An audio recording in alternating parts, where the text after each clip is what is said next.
And we're in the door 1 minute and we're already laughing like fools. Welcome on, welcome all. Has anyone mentioned the weather today? That's the end of that conversation. All right, we're here till, I'm not sure when, till stupid o'clock. But either way, we're here for a little while to talk to you about whatever. Well, I put up a little thing on Instagram earlier on saying we're going to talk about the following things. Can't really remember what it was, but suffice to say, we are happy to be here. Are we not, lads? Hey, hey. Today I'm going to talk about a few different things, including 3 books that have kind of unreliable childlike narrators. I just love these books. I'll tell you about that in a second. The RT Guide. Well, now. Also, the Assembly TV show, which will be on Monday, which I will be a guest on, which I'll tell you about. Getting the ferry to and from Holyhead with a 5-hour drive on either side. Good luck with that. Yeah, worst pint of Guinness I've ever seen. Thank you, Oxford. You're grand for the Spires, brutal for the Guinness. The Bookshelf Live, sold out within an hour in the Pavilion Theatre in Dublin. Well done, thanks everybody. Should we take it on the road? That's the next question. Tom's saying please don't. We're saying we're... this thing can travel. It may mean pints though as well, Tom. So we'll yeah, you're in. Are we in? We're on it. We'll get you out some Calpol and you'll be in bed by 10. Okay, we'll talk about the book The Correspondent. That became quite controversial during the week after I said that it failed my bookshop test, which I read 2 paragraphs and said I'm gone. A lot of people said, thank God you told everyone the obvious, and a lot of people said, you're wrong, we'll come to that. I want to talk to you about a thing called Shanakiha. Have you heard of Shanakiha? Oh, it's brilliant. Okay, that's another conversation, so that is good. Hello from Hamburg. Well, indeed, hello from Hamburg. How nice to have you here. Welcome in. Because, actually, let's start with Hamburg. I just finished this book called Berlin Shuffle. I know it's not Hamburg, but this is a fascinating little book based in Weimar, Germany. My youngest daughter was talking to me about Weimar, Germany, so I was reading up on it. And this book was written by a guy who was born in 1915 and died in 1943. A fascinating story. He left Germany for Oslo, studied in Paris, ended up during the war, he was settled in England, he was interned, and then was shipped to Australia, decided I'd come back to England, got on a boat in 1943, torpedoed by a German submarine, died, 27 years old. He wrote 2 books. Here's one of them, Berlin Shuffle. It's all about men, mostly, and women, down on their luck, as so many were in Berlin during the war, between the wars. What I found so interesting, apart from the fact it's kind of like Beckett-y, sort of, without being too heavy going, it was, you got a sense of why Germany got so angry. Why did they get so angry and fall maybe under the spell of one of the worst creatures to ever inhabit the earth? And the poverty and the cruelty of the time. It really feeds into that. There's a film called The White Ribbon. I don't know if you've ever seen that. It's black and white. It's a new film. Well, 20 years old, but it's black and white. And that also explains why the descent into madness. Anyway, Berlin Shuffle is my recommendation of the week. It's published by Pushkin, which is a pretty niche publishing company, but they publish good stuff. Hello from Switzerland. They're here. They're from Switzerland. The chocolate, the play. I was in Switzerland a few times and I loved it. Who else is saying? Vic is saying, take the show on the road. Where do you want us to come? Do you want us to take the show on? Will you come and join us? Just to say to you that what the show is going to look like is we're going to take questions from the floor for our guest. Will I tell them who our guest is? Could we have a? I'll do it in a few minutes. You're awful. We'll do it in a second. He's brilliant. And the upshot of it is that you can ask questions. We're going to have a few polls, like kind of geeky book polls. And it's very interactive. You can ask me a question, you can ask our guest a question about anything, actually. Because I've been Johnny Question Pants for the last week or so in advance of... No, but I've been asked so many questions. I've been doing a lot of interviews. So I haven't done a lot of interviews for the last couple of years because I was just hunkering down and getting on with the show. And as it turns out, the shows. And the story is... that because I'm doing this program called The Assembly, which I'll talk about in a moment, which is coming out on Monday. I recorded it actually in August, would you believe? And it's coming out on Monday next week. Rosie O'Donnell's show went out last night. Joanne McNally went out the week before, and Mia Hall Martin the week before that. And mine is the last of the 4 that goes out next Monday.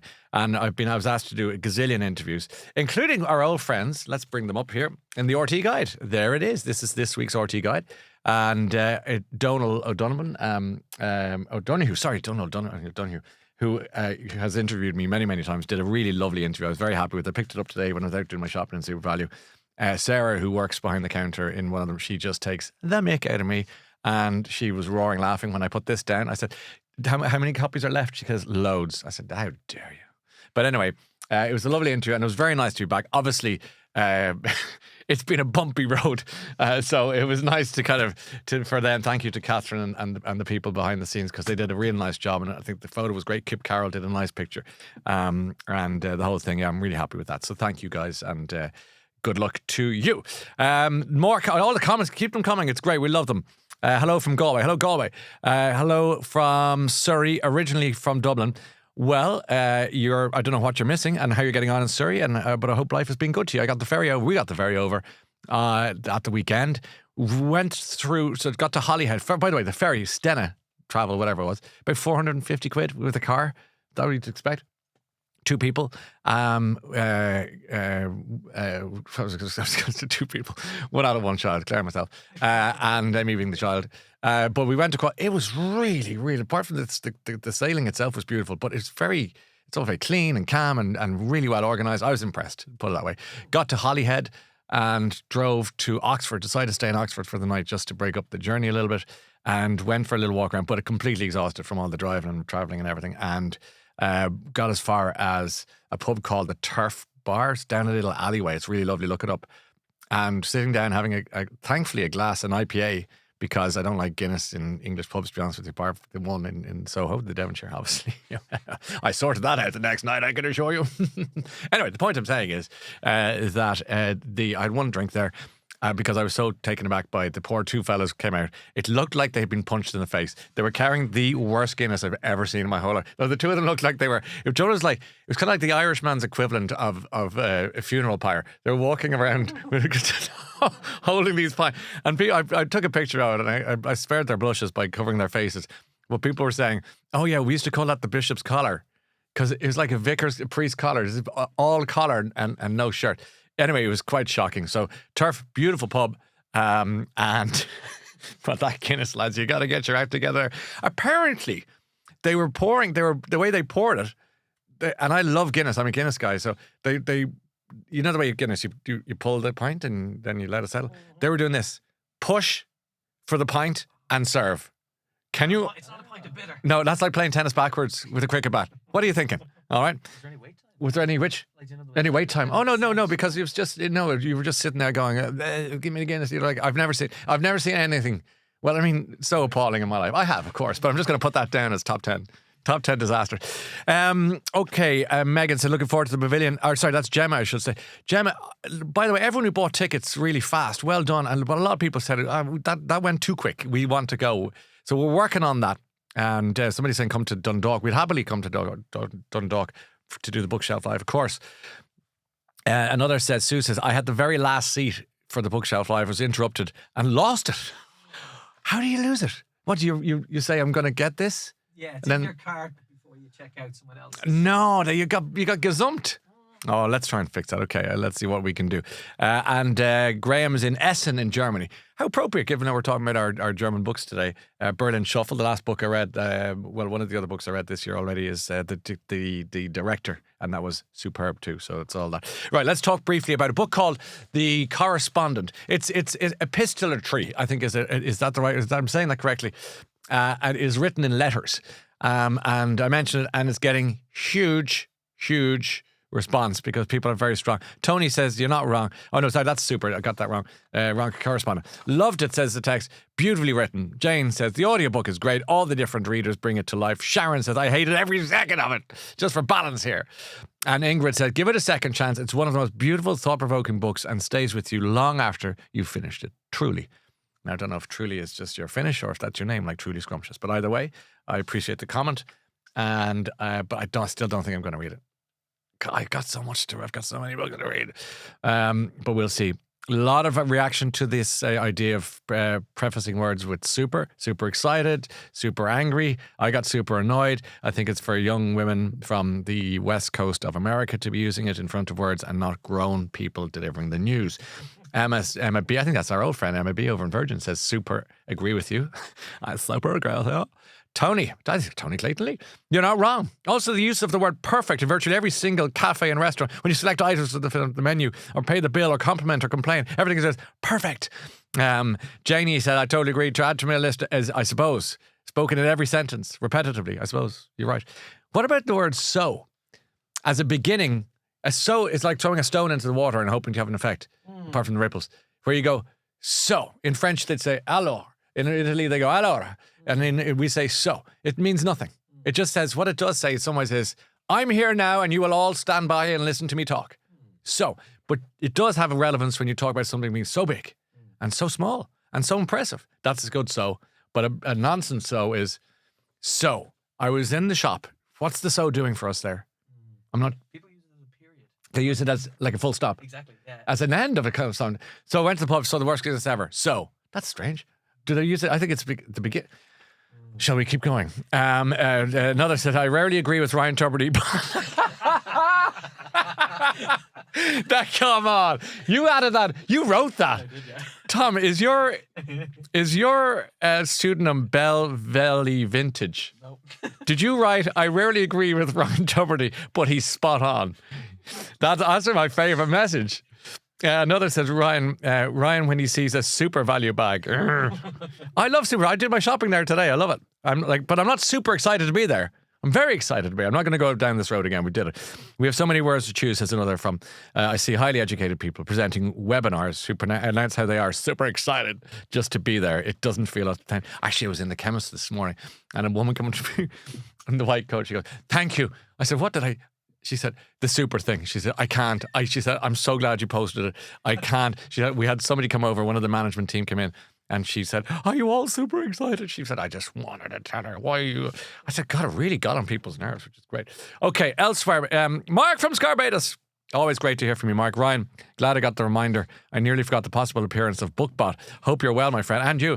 BookBot as well. He's on, I was going to say page 17. We actually don't know what page he's on and whatever book he's reading, but we do know he's on 72%, and that makes him happy. BookBot knows exactly what percentage has left in this book and what he has. Speaking of which, oh, lovely segue. Thank you, Mark. ChatGPT. Just for a moment. Are we all dead now? No, is that it? Is it R.I.P. humanity? Because Our souls. Oh, so hang on. I'm just going to check with ChatGPT to see how our souls are doing. Sorry, people have now started to lose the ability to form a thought of their own without checking with chat. I had conversations with people I won't mention by name, but really disturbing, a couple of pints on Sunday, where one, if not two, were saying that they would probably go to ChatGPT before their partner because ChatGPT has now honed in on their emotional intelligence and will give them what they need. Yeah, I know. This no, it's out of control. I don't think I've used it. I don't even know. Is it an app? Is it like, it's a program. or is it in the, like, if I don't even know what it is. I don't really want to know.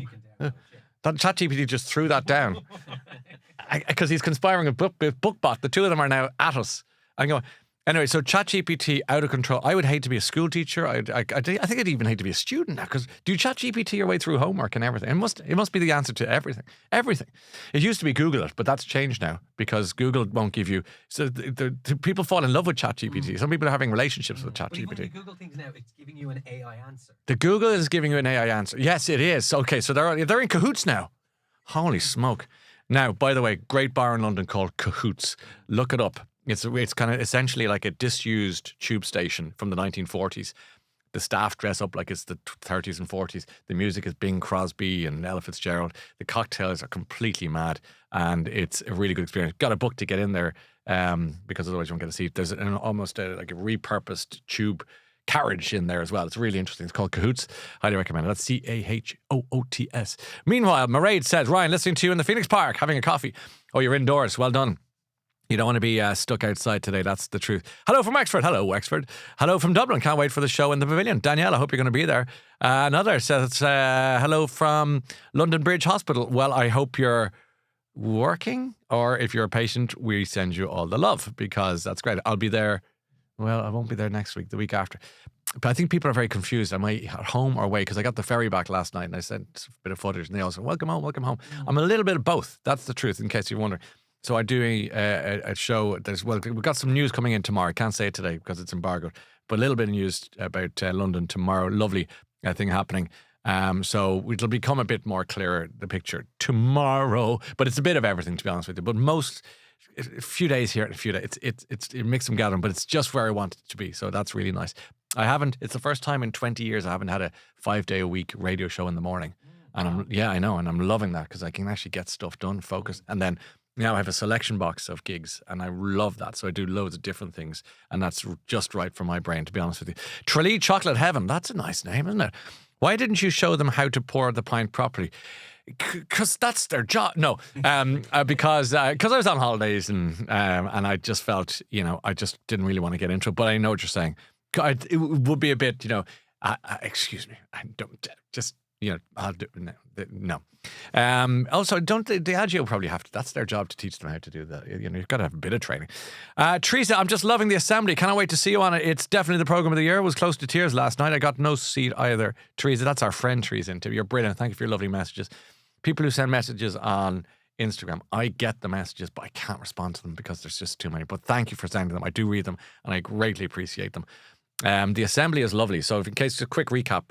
About 35 people with neurodiverse background sit in a hall, and the guest sits in front of them, and the people ask questions for about 3 hours. That's whittled down to an hour, and that's what that is.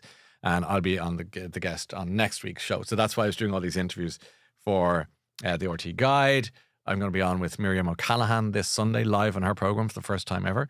First time in RT in 2.5 years or thereabouts. So that'll be different. Elsewhere, what else have I got? And I'll be I spoke with Ken Sweeney today for The Sun, and I'll be talking to Niamh Walsh for The Mail, and did The Times a few weeks ago, and I'm doing Strawberry Alarm Clock with Jim and Zainab, and also Today FM on Monday. So yeah, it's a lot. And then I'm pretty much going to stop talking about everything, but particularly the last couple of years, and just move on to the next. So all eyes forward to the fun stuff like the Bookshelf Live and other stories in between. Okay, more messages coming in. Can you do the roadshow to the London Irish Centre? Sorry, the Irish Centre, Camden, that's the London Irish Centre, or Hammersmith in London?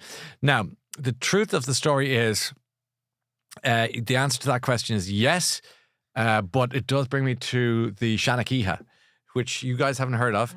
This was brought to my attention by young people, young millennials, and they were telling me about this when I got to London. I think it was Leah, Matthew, and then my eldest and her fella who were really into it. And what it is essentially this guy, brilliant guy called Ciarán Gaffney, set up a storytelling night for people. Everyone gathers in a big hall, a room maybe about 200 people. And it's it's kind of open mic. And you'll get 8 stories from members of the audience. They have 10 minutes each to tell the story. So it doesn't go on and on and on. And the theme is given before you walk in the door. So if the theme is, say, love, you will have 10 minutes to tell a really quirky story or an interesting story about love. And it is going down a treat.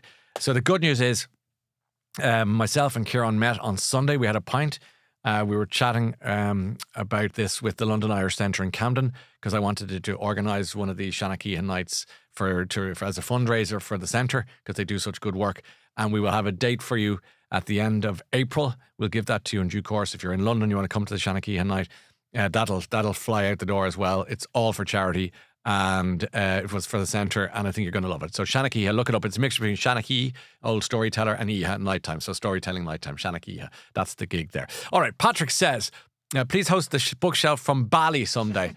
And again, Aidan, why are you calling yourself Patrick on this? Patrick DJP, Paddy, could you imagine? How do you explain that one to the bosses? Okay. Sinead read The Etymologician. Gosh, I haven't heard of that. I've never heard that word. I love the word though. By Mark Forsyth, charting how words and phrases have evolved. It's fascinating. Oh, you're not read. Read it. Okay, gotcha. By Mark Forsyth. I'll look it up. Mary says, Ryan, what about the word newness? Drives me mad and madder. Why? Newness?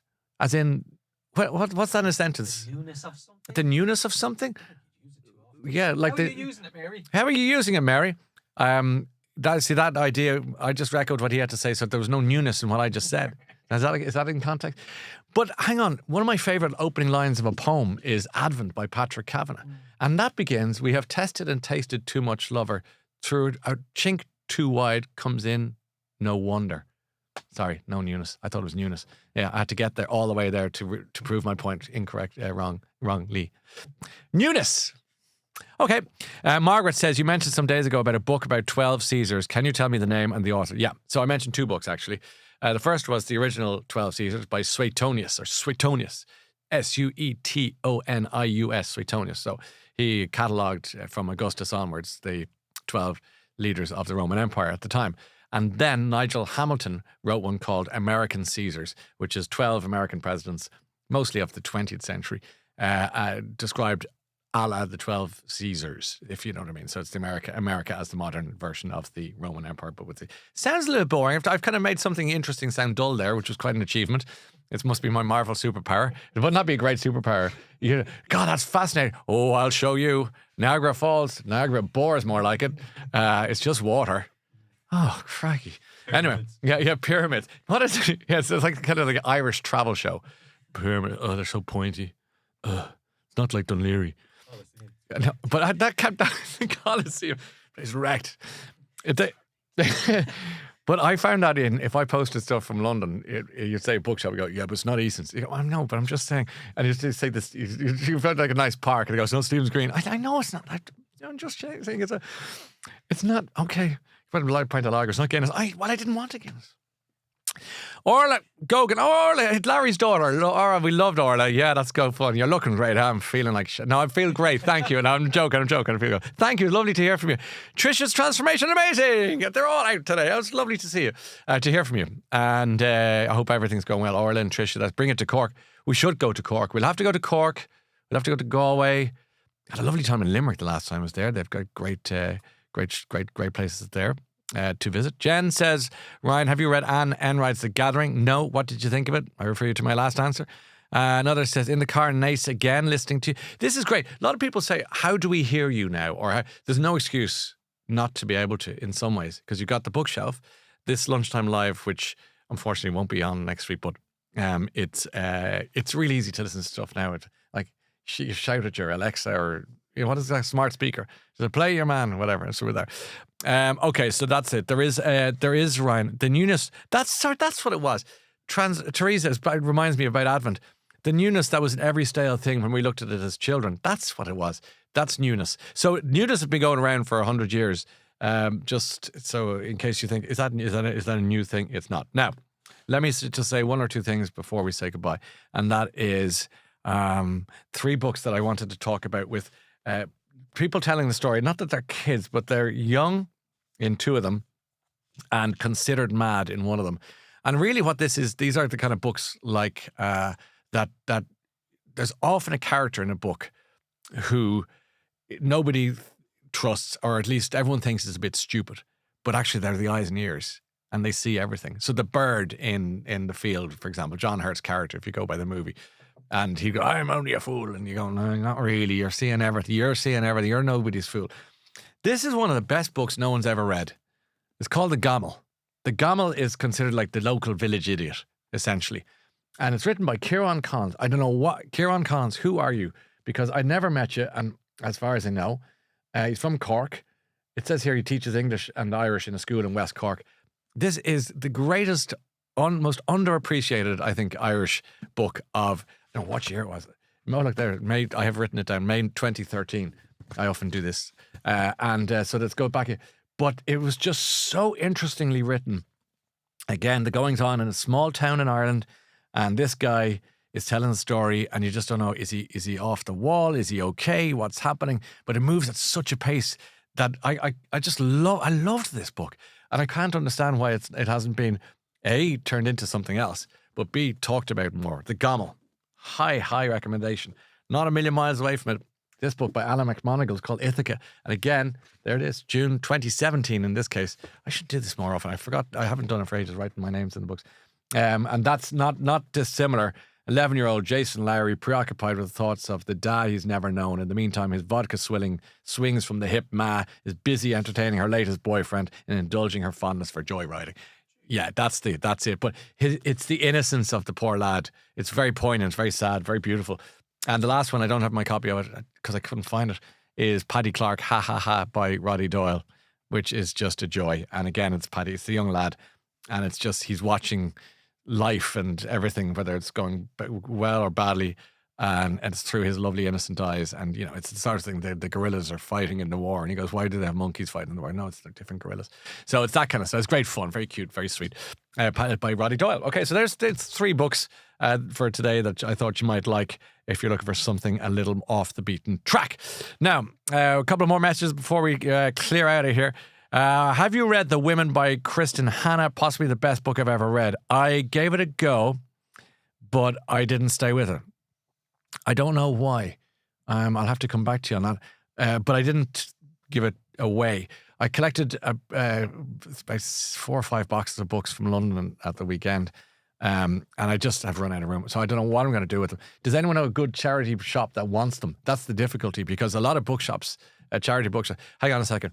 ChatGPT. Tell me a good I'd like to give it to Vincent de Paul or someone, but a lot of the shops have stopped taking books, which is really which is a pity. But these books are like, some of the books I have, they're just they're such good nicks, and they're new, and they're Nick, I should say, and they're new and they're fresh.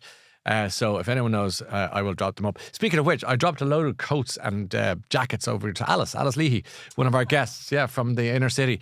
She looks after the homeless there, and we had a cup of coffee together in her office. And she's just brilliant. She's like Tipperary person of the millennium, and she got another award. Her office is just pictures and awards, but she's there. She's got a lovely crew of people around her. And I said, "Do you want me to mention anything on the show about fundraising?" About it? She goes, "No, actually, we're okay. We're well-minded. People are really generous. But if anyone happens to be passing through Alice Lee's, it's right in the heart of the city. Look up Alice Lee. You'll find her. What she does want, what they do need, is coats and jackets, that kind of thing for men." Because she said they're okay for women. So if you've got some spare coats and you don't want to throw them out, you don't put them in a bin, not a bin, but one of those, what do they call those? Clothes banks, thank you. You don't want to put them in a clothes bank, and you actually want to see them going somewhere with your own eyes. Go to Alice with those. They'd be great. Okay, elsewhere. What have we got here? Any opinion on Steve Kavanagh books? I'm working my way through them, enjoying them. Nice short chapters too, which I love. Yeah, loved them, Dave. Devil's Advocate and the like. He was a lawyer from Northern Ireland originally himself, but he writes these kind of, are they New York? They're definitely American. And they're great. Yeah, I really, really enjoyed them. The Gamal says, "Mary, I loved it." Oh, thank God. I was wondering. I thought it was the only person in the country who bought it, but obviously I wasn't, because Colin McCann bought it and Edna O'Brien loved it. So their comments are there, and so did you. So that's really, really good. The Women is good, but it's hard going, says Sue. Try her book, The Book of Lists, or to really break out the tissues, The Nightingale. I have to say, I did try The Nightingale as well. I'm sorry, Kristen. Maybe it's not, we're just not going to meant to be together. As book and reader, that can be the way sometimes, or maybe it was just the way I was. If you're watching in, welcome aboard. We're here for the next little while, and we love your comments. Like Patrick's, hello from Monk's Coffee Roasters in Amsterdam. Good man. We never miss our weekly dose of the Bookshelf Live fan club. May it never end. Patrick and the team in Monk's Coffee. Well, it's going to end. It's going to end. This thing is over. This is over. It is. It's over. I've had the lads told me today, this tea is muck now. I can't. No, it's got to be hot. I don't like, it's like people. I don't want tepid. You got to come in hot and do it properly. Like you, Tom, the way you come in. Now, do I have anything else I want to say? Oh, yes. Did you know that Brad Pitt is filming in Dublin today? I did. It came up very fast in my Insta feed. He's apparently in Dalkey. That's what they're saying, where all the superstars live. So I tell you, I won't be going out to have a look from. Oh, sorry. I told you I went for a pint on Sunday in Soho in Devonshire. Who was there? Will I tell you? Guess what Hollywood star was in the Devonshire having a pint? Male, female. Male. Come on. Academy Award winner. Nearly.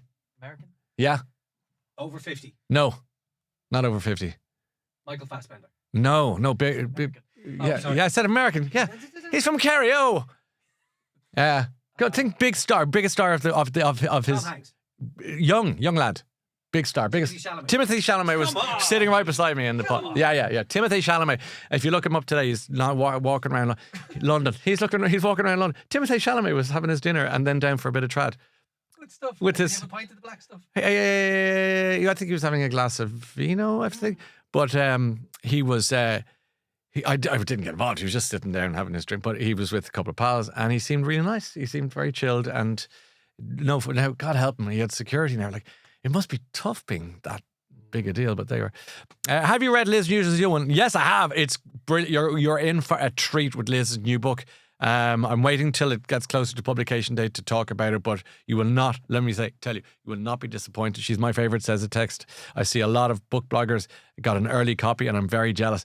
I know, it's one of the great wins when you're Johnny Bookhead that they send you these books in advance and it's just fab. But Liz Newton's one's there. It's great. I thoroughly enjoyed it. Dale Coffey's one as well. That's coming down. I'm started to read Ciarán as well, a new book which is launching. There are loads of great books coming out this next week or two, or the next month or two, which is great. Michelle says Room 706 by Ellie Levinson is a good read. I've never heard of it. Anyone heard of that? No, that's news to me. And Heather says hello from New Jersey. Well, that's great. Great to have you listening in today.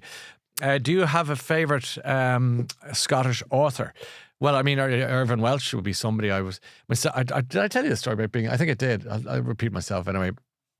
We were in the the Iceland Noir Book Festival in Reykjavik, and Irvin Welsh and Emma, his wife, were there, and I was there, and myself and Claire were sitting there, and there was a guy who was giving a talk, and he's a very famous author. Anyway, long story. But he wasn't that interesting. And I could see everyone else was kind of getting a bit, and I was looking, I think he was kind of nearly looking at me going, your man's as restless as I am. And we kind of nearly nodded at each other going, Jesus. And within half an hour, the four of us were in a bar up the road having the crack. And we became friendly since. And he's brilliant. And he did the Bookshelf podcast. Well, listen back to his episode. Brilliant. Great storyteller, as you can imagine. And Dave saw Colin Meaney and Hodges Figgis last Saturday. My claim to fame. You say Colin, I say Timothy. Either way, we're hanging out with the great and the good, are we not, Dave? Hanging out with the great and the good? Have you read Andrea Mara's new book? If you're talking about the one with the WhatsApp group, yes, and I loved it. In fact, I was in Q102 the other day, and one of the women was saying there, here, have you got a book recommendation? And I said, what do you like? She's like, Cram. So, well, then you're going to love Andrea Mara, and I also suggested to go back to Liz Newton's back catalogue as well, because it's all there. She was going on holidays. Can you have Liz on your podcast? I would love to have Liz on my podcast. I would say with any luck we'll do that. Should she have the time? For sure, be well up for that. Thank you for that. You haven't told us who your guest is going to be. I haven't told you who our guest is going to be on the Bookshelf live show, live from the pavilion in Derry. And kudos to the lads in the pavilion. Were they lovely, the two fellas who showed us around and gave us all the info? I brought we went on a nature walk, myself and Tom and Aidan, and we got, that was good. I enjoyed that, actually. It was good to get out into the wild. But the two lads don't get much air, so they had this kind of ashen face. It was like they've been kept in a basement. You've never seen. He says, I've never seen the ocean. That's so sad. That makes me sad that you say that. But yeah, I've never seen the ocean, so that's why we did it. We just said we'd have Sean. What's your name again? Tom. We said we'd take Sean or Tom, whatever he calls himself today, out of the basement and in for a look at the ocean. And he got 5 minute look at the ocean, and then he was gone. Our guest will be the great Joseph O'Connor. Joe O'Connor is going to be our guest on the Bookshelf live. That is an exclusive. No one knows that apart from you guys. He's one of my favorite people, as it turns out. He's just very, very interesting person to talk to. I love his books, whether it's Star of the Sea or whether it's the Vatican trilogy. And he is a very thoughtful person. He's a very insightful person. And he's got great stories to tell and great back catalogue. I'm looking forward with Joe as well to get involved with the questions and answers from the audience, because you'll all be able to ask us questions through this whole QR code situation. And as the evening goes on, it'll be a big conversation, and I think that's going to be great fun. And then Joe will chat away, and when we will chat away, and all will be good. So that's Joseph O'Connor, our guest on the Bookshelf live in the pavilion in Dún Laoghaire in March, the end of March, which is very exciting, or as they might say, super exciting, which I will never say again. I'm just trying to figure out. Somebody's saying, have you any TV recommendations this week? I don't know if I mentioned Begonia. I kind of liked it. I think I might have mentioned that last week. Haven't had much time to watch too much TV this week, so I don't know. I'm going to just refer you back, if you missed it last week, to Accused on Netflix. You've got 2 seasons of that. It was from 2014. Never saw it before, but truly excellent. You guys watching anything you want to share with us? Nothing necessarily?